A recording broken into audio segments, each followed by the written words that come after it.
चलो शुरू करते हैं। 60 की 200 और फ्रेंच की 200 हो गया था। 60 की 200 में हमने देखा था त्रिज्या अनुपात कितना होता है।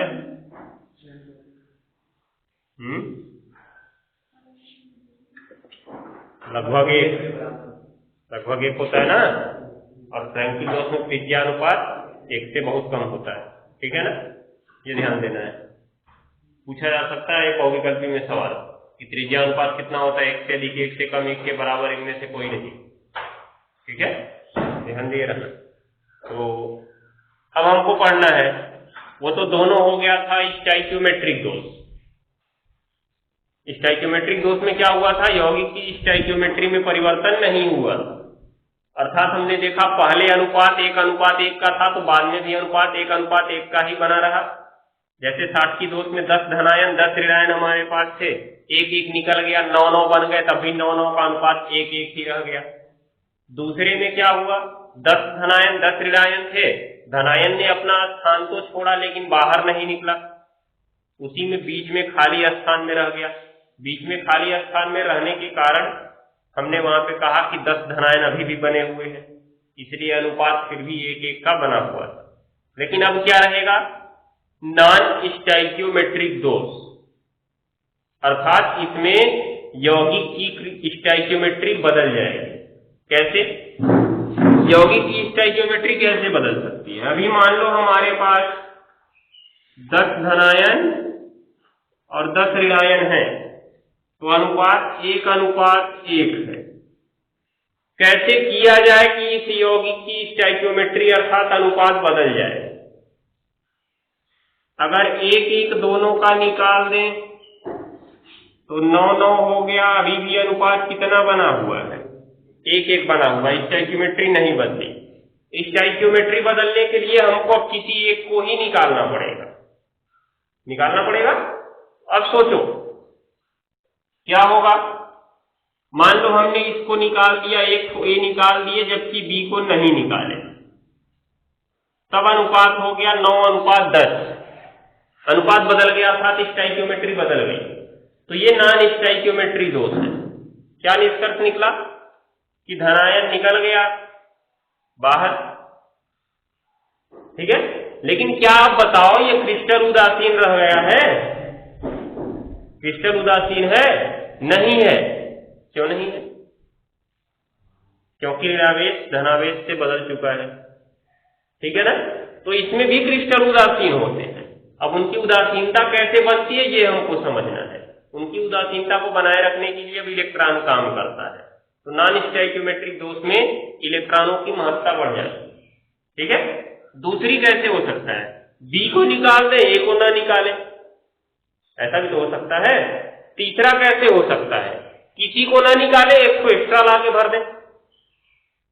तीसरा कैसे हो सकता है, किसी को ना निकाले, एक एक्स्ट्रा ला के भर दे, अर्थात चाहे धनायन को एक एक्स्ट्रा ला दे, चाहे ऋणायन को एक एक्स्ट्रा ला दे। मतलब एक को एक्स्ट्रा ला दोगे तो 11a + 10b - बदल गया कि नहीं बदल गया अनुपात। उसके बाद चाहे इसको 10a + c रहने तो इसको 11b- कर दो, कर दिए। तो यहां से तुम्हारे देखो एक प्रकार ये बन गया, दूसरा प्रकार ये बन गया, तीसरा प्रकार ये बन गया, और चौथे प्रकार में इसको 10a+ करके 9b- कर दो, ये चौथा प्रकार बन गया, बना। तो ये ध्यान देना। लेकिन हम इनको 2 भाग में बांटते हैं। कितने भाग में? 2 भाग में। कैसे? एक धातु आधिक्य दोष और एक धातु न्यून दोष। धातु आधिक्य और धातु न्यून। धातु आधिक्य क्या है, जिसमें धातु की अधिकता होगी। धातु न्यून क्या है, जिसमें धातु की कमी होगी।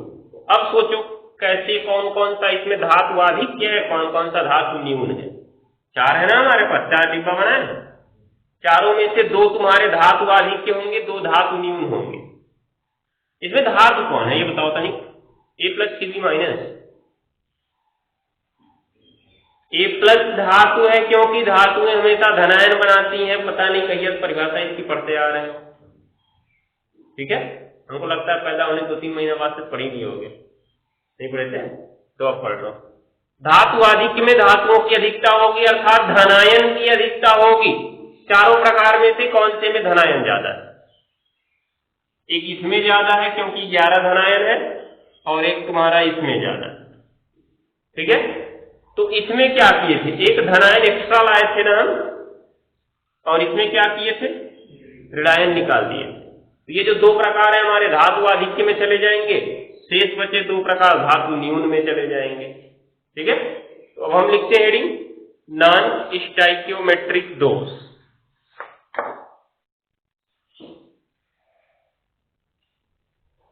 नॉन स्टाइकियोमेट्रिक दोष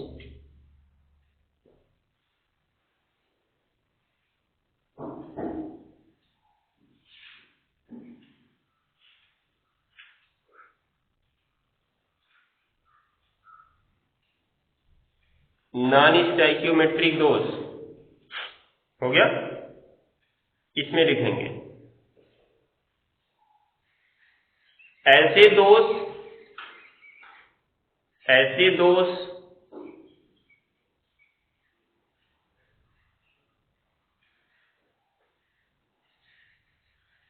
जिनमें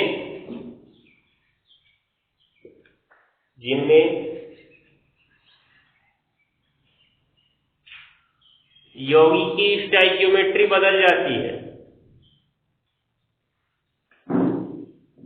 ऐसे लिख लो, जिनमें यौगिक की स्टाइकियोमेट्री, देखो जिनमें यौगिक की स्टाइकियोमेट्री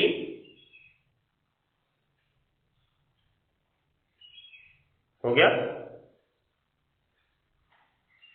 उनके सरलतम सूत्र से प्रदर्शित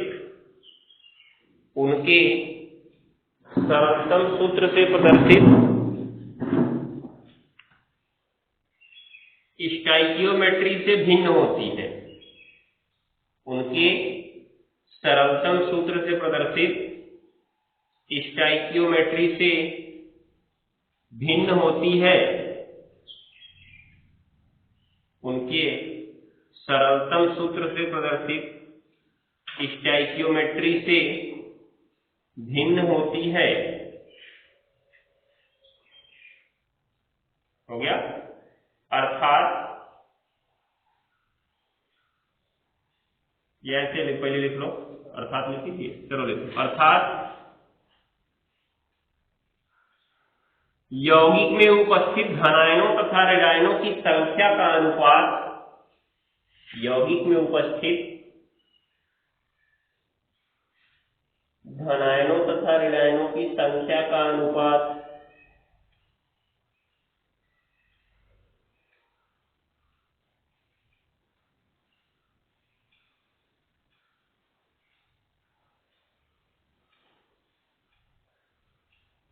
धनायनों तथा ऋणायनों की संख्या का अनुपात उस यौगिक के सरलतम अनुपात से भिन्न होता है। उस यौगिक के सरलतम अनुपात से भिन्न होता है।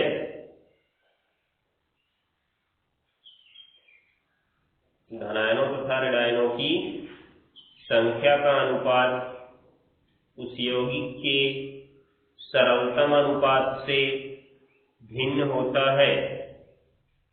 हो गया ना, जैसे इसमें तुम देख सकते हो हमारे पास जो यौगिक था इसमें 10A प्लस था और 10A माइनस था, अर्थात उसका सरलतम अनुपात कितना था, 1:1 था ना। लेकिन जब इसमें दोष उत्पन्न हुए ये 4 प्रकार के, तो इसमें 9:10 का हो गया, इसमें 10:9 का हो गया, उसमें 11:10 का हो गया, उसमें 10:11 का हो गया। तो इसके सरलतम अनुपात 1:1 से बदल गया ना, बदल गया तो हमने कह दिया नॉन स्टाइकियोमेट्रिक दोष हो गया। अभी नहीं बदलता तब क्या होता, स्टाइकियोमेट्रिक दोष होता। ठीक है, अब लिखेंगे, कहां से शुरू किया, परिभाषा शुरू करती हो, हाँ आगे लिख लेना, नॉन स्टाइकियोमेट्रिक दोष कहलाता है।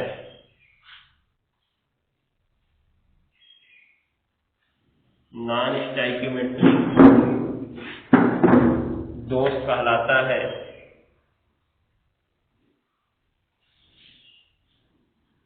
हो गया ना, ये चीज को ध्यान में रखना है।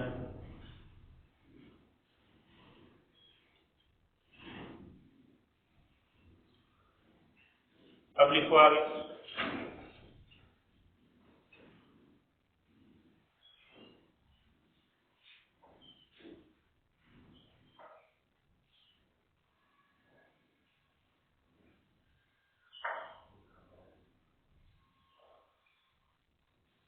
यह दोष दो प्रकार का होता है। यह दोष दो प्रकार का होता है।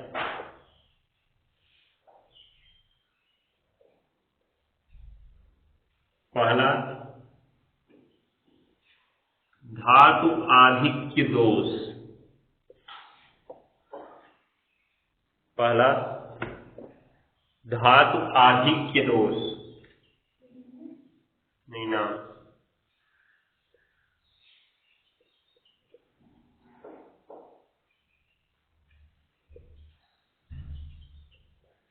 दूसरा धातु न्यून दोष। न्यून,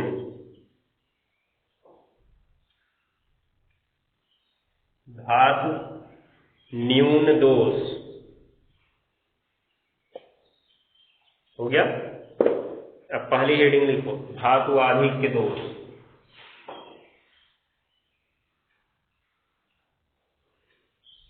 मेटल एक्सेस डिफेक्ट।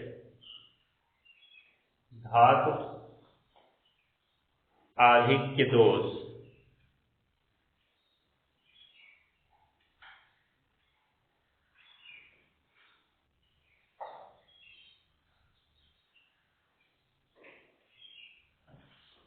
हो गया। अब इसमें लिखेंगे, किसी क्रिस्टल में इस प्रकार का दोष तब उत्पन्न होता है, किसी क्रिस्टल में इस प्रकार का दोष तब उत्पन्न होता है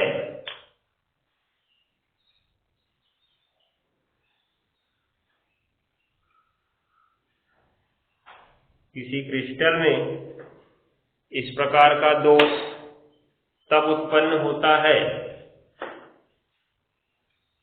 तब उत्पन्न होता है जब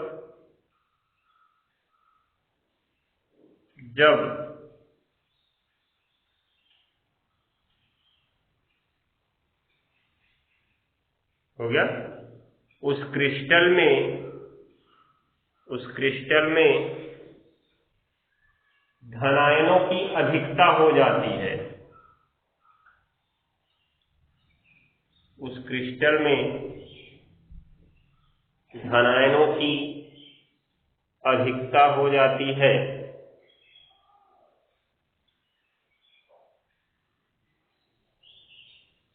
हो गया।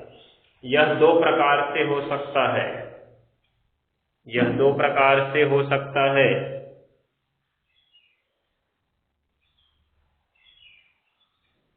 यह दो प्रकार से हो सकता है। पहला काली पेन से लिखना इसको हेडिंग के रूप में। पहला, ऋणायन की रिक्तियों के द्वारा। ऋणायन की रिक्तियों के द्वारा।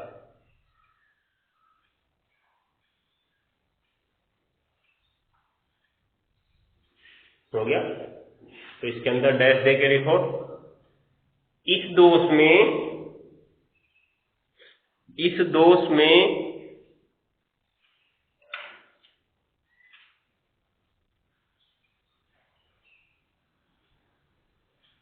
हो गया, पदार्थ के क्रिस्टल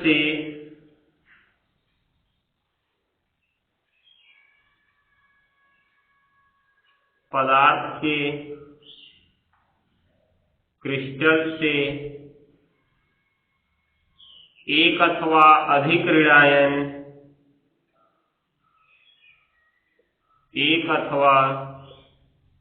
अधिक ऋणायन अपना स्थान छोड़कर चले जाते हैं। अपना स्थान छोड़कर चले जाते हैं।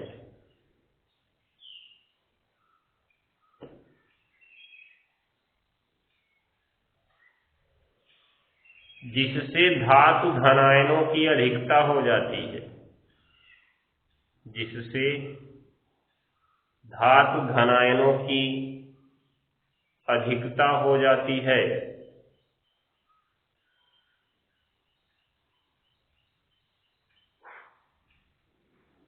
जिससे धातु धनायनों की अधिकता हो जाती है। हो गया ना। अब देखो हुआ क्या, हमारे पास ये 4 4 8 4 12 कॉलम्स हैं, तो 12 को आधा आधा बांटेंगे 6 अर्थात 6 धनायन और 6 ऋणायन। तो इसको a प्लस लिखो, इसको b माइनस लिखो, इसको a प्लस लिखो, इसको b माइनस, फिर इसके नीचे a प्लस, यहाँ b माइनस, a प्लस, यहाँ b minus, a plus, b minus, a plus और b माइनस। हो गया ना। अब हुआ क्या,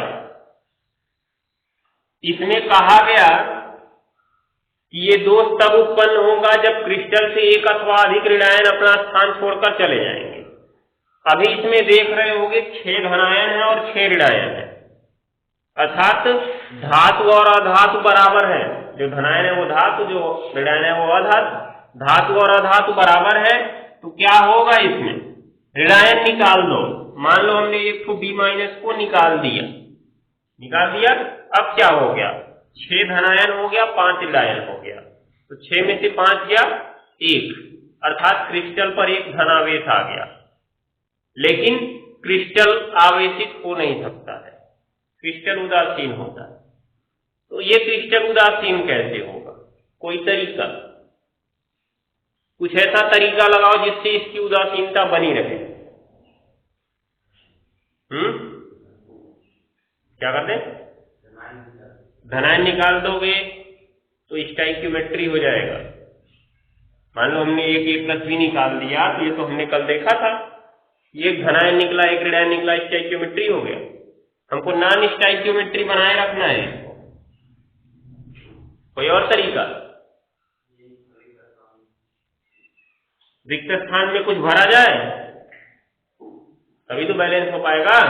क्या भरा जाए, कोई दूसरा ऋणायन भर दें। मान लो हमने यहाँ पे c माइनस ले आके भर दिया, तो अब तो 6 धनावेश 6 ऋणावेश हो गया, संतुलित हो गया। लेकिन ये तो फिर से वही बात हो गई कि एक तो अधातु लेके दूसरी अधातु लेके चले आए, तो कहाँ धातु अधिक हुई। ठीक है, क्या होता है, माइनस ही तो लाना है हमें, माइनस ही लाना है ना।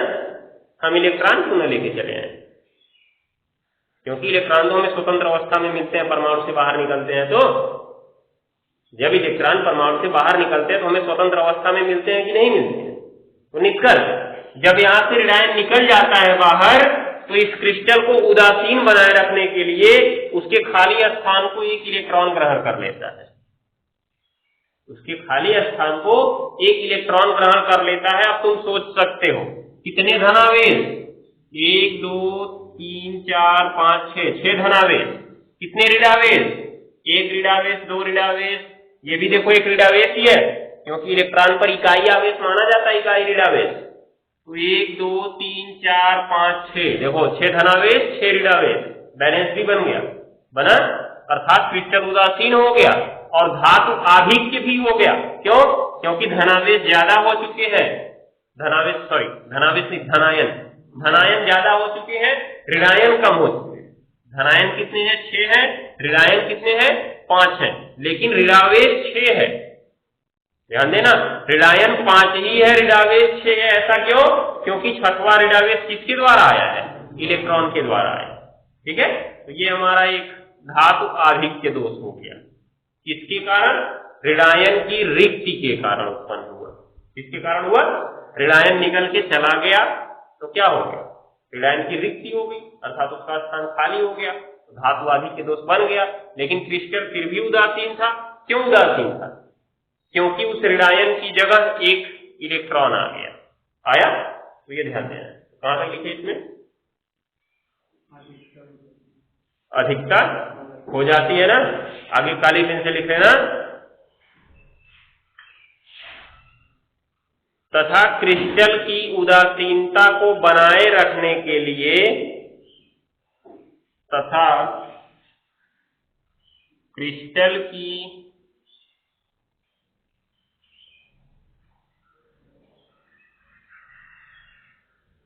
उदासीनता को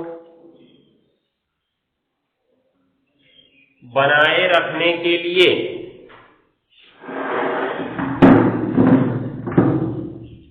क्रिस्टल की उदासीनता को बनाए रखने के लिए हो गया रेडायनों के द्वारा छोड़े गए स्थान को रेडायनों के द्वारा छोड़े गए स्थान को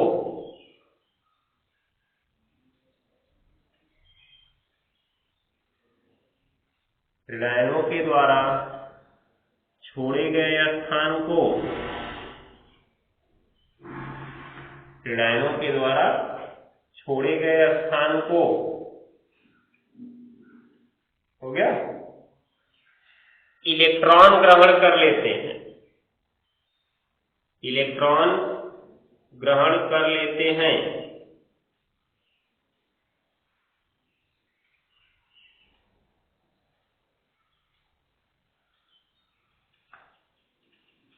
इलेक्ट्रॉन ग्रहण कर लेते हैं हो गया ना आगे लिखना ये खाली स्थान ही क्रिस्टल को रंग प्रदान करते हैं क्रिस्टल को रंग प्रदान करते हैं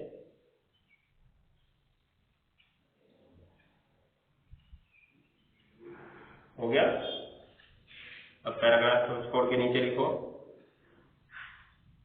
इस दोष को हम निम्न चित्र से समझ सकते हैं इस दोष को हम निम्न चित्र से समझ सकते हैं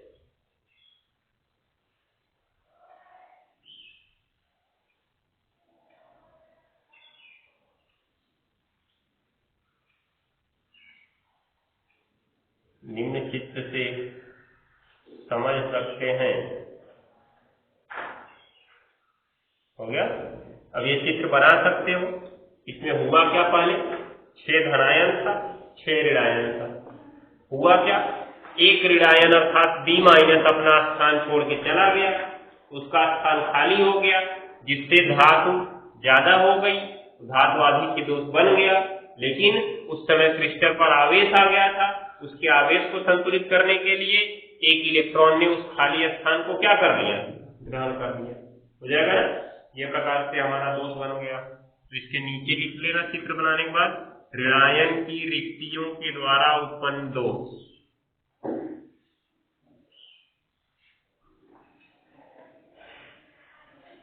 हो गया जी इसके नीचे लिख लेना क्या लिखोगे ऋणायन की रिक्ति के द्वारा उत्पन्न दोष ठीक है अब इसमें तुमको पता चल गया होगा कि ऋणायन बाहर निकल गया है फिर भी क्रिस्टल उदासीन है क्यों उदासीन है क्योंकि उसकी उदासीनता को बनाए रखने के लिए उसके स्थान को किसने ग्रहण कर लिया है इलेक्ट्रॉन ने ग्रहण कर लिया ठीक है ये प्रकार से हो गया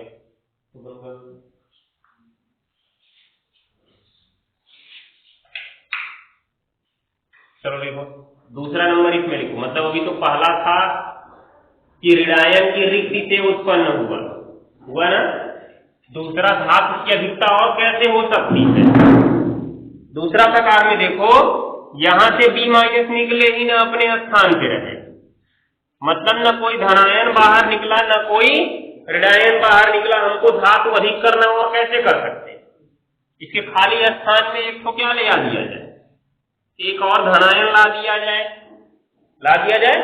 तब भी क्या हो गया धातु की अधिकता हो गई लेकिन फिर इस पर ये आवेश आ गया क्योंकि अब 7 धनावेश हो गए ऋणावेश 6 ही है इसमें दिख रहा है तो फिर क्या करेंगे इसमें अब फिर एक खाली स्थान में एक और इलेक्ट्रॉन भर दो तो यहाँ पे जो खाली स्थान है उसमें एक इलेक्ट्रॉन भर दिया हमने दिख रहा है तो जो हमारा धातु आधिक्य दोष है कौन सा धातु आधिक्य दोष इसमें क्रिस्टल को उदासीन करने के लिए कौन आता है?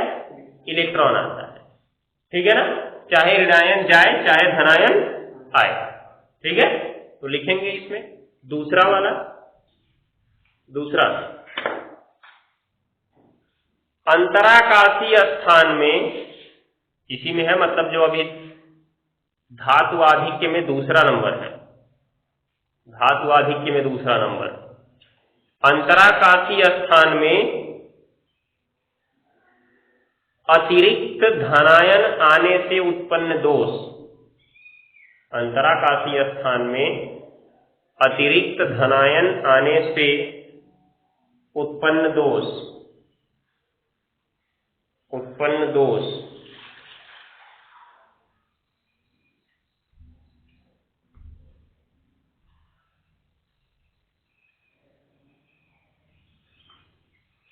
अतिरिक्त धनायन आने से उत्पन्न दोष हो गया ना।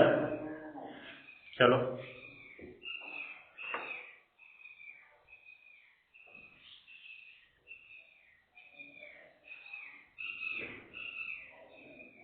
अतिरिक्त धनायन आने से उत्पन्न दोष, इसमें लिखेंगे इस प्रकार के दोष में, इस प्रकार के दोष में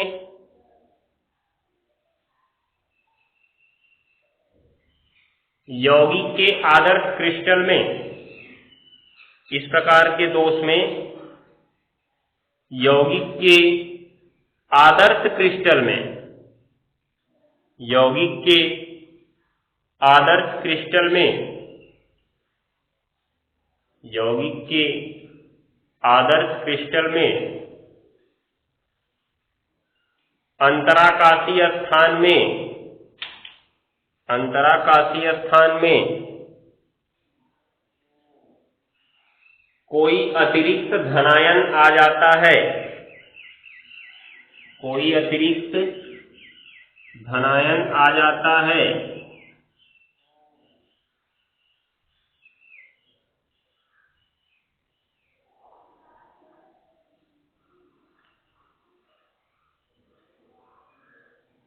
जिससे धातु की अधिकता हो जाती है, जिससे धातु की अधिकता हो जाती है,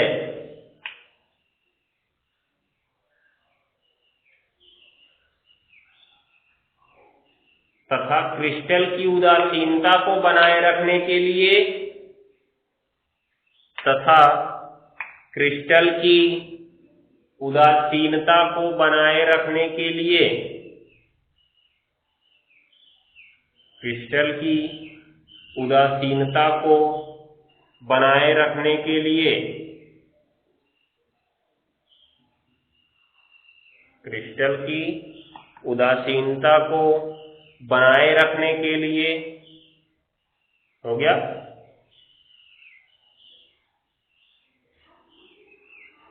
उतने ही अतिरिक्त इलेक्ट्रॉन भी अंतराकाशीय स्थान में आ जाते हैं, उतने ही अतिरिक्त इलेक्ट्रॉन भी अंतराकाशीय स्थान में आ जाते हैं, अतिरिक्त इलेक्ट्रॉन भी अंतराकाशीय स्थान में आ जाते हैं। कहने का मतलब जितने धनायन आएंगे उतने ही ऋणायन इस अंतराकाशीय स्थान में आ जाएंगे, ये ध्यान देना। हो गया, यहाँ पे देख सकते हो न तो कोई धनायन बाहर निकला न तो कोई ऋणायन बाहर निकला।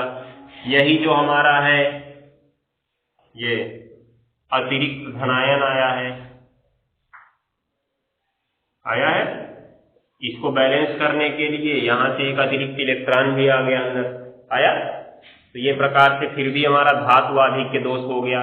तो धातुओं की अधिकता कितने प्रकार से हो गई? एक तो ऋणायन के निकलने से हो गई, एक तो अतिरिक्त धनायन के आने से हो गई। ठीक है, जब लिखना है धातु आधिक्य दोष तो दोनों लिखना पड़ेगा तुम्हें। अब अगर धातु आधिक्य दोष पे टिप्पणी पूछी गई तो, वैसे तो साधारण रूप से इन पे ज्यादा टिप्पणी पूछी नहीं जाती, ज्यादा करके उसी में पूछा गया साटकी दोष और फ्रैंकिन दोष। ठीक है, तो इसको बना लो, जल्दी बनाओ और नीचे लिख लेना। क्या लिखोगे? अतिरिक्त धनायन आने से उत्पन्न दोष,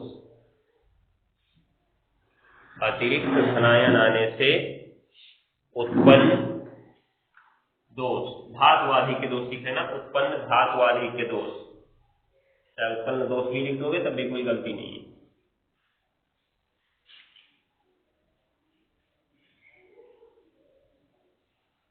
बना लो इसको। अब इसमें तो ना तो कोई धनायन बाहर निकला ना तो कोई ऋणायन बाहर निकला, बस हुआ क्या है, ये एक अतिरिक्त धनायन बाहर के अंदर आ गया है, उसको बैलेंस करने के लिए एक इलेक्ट्रॉन भी इसमें आ गया है। इस प्रकार से हमारा क्रिस्टल अभी भी उदासीन बना हुआ है। नोट कर लो, बाकी की चीजें कल होंगी।